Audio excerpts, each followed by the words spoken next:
Ceux qui ont quelques idées de ce que furent les jours de Noé, dont la corruption appela le jugement du déluge pour la destruction de toute chair, discernent le but de cette vague de psychisme.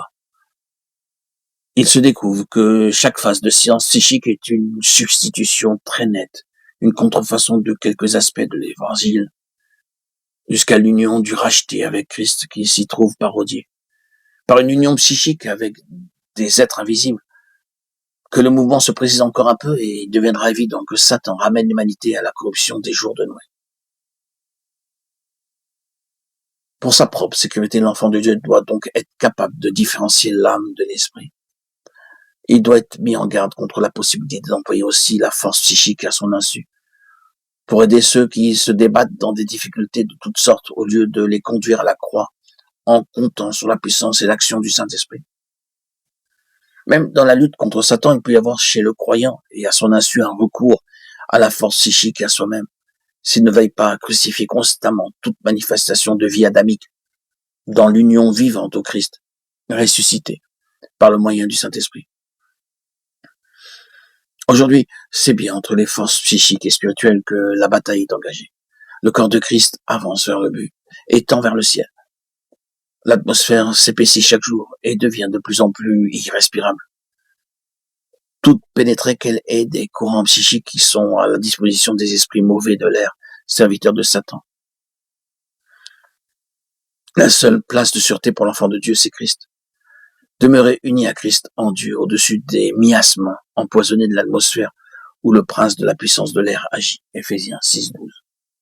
Le prince de ce monde s'est proposé d'atteindre l'Église, la théologie. Nous pouvons le constater, beaucoup de chrétiens d'élite, de par leur foi, leur autorité, de par la situation qu'ils occupent, burent à l'entrée à la coupe empoisonnée du rationalisme, burent à l'entrée à la coupe du libéralisme, de l'humanisme, du modernisme.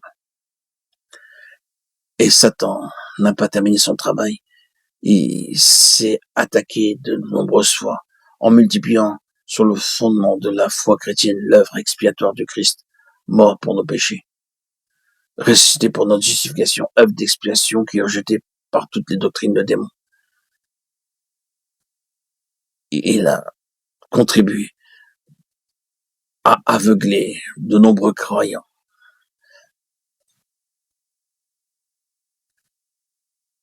Rappelons-nous, frères et sœurs, chers amis, que le seul socle, la seule base pour l'enfant de Dieu, c'est Christ. Et il nous faut demeurer unis à lui, unis à Christ en Dieu, au-dessus des miasmes empoisonnés de l'atmosphère où le prince de la puissance de l'air agit. Éphésiens 6:12.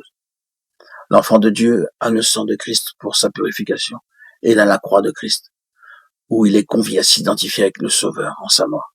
Seule la puissance du Seigneur au ciel, manifestée par son esprit, saisie et mise en œuvre par les membres du corps de Christ, donnera enfin à ceux-ci la victoire.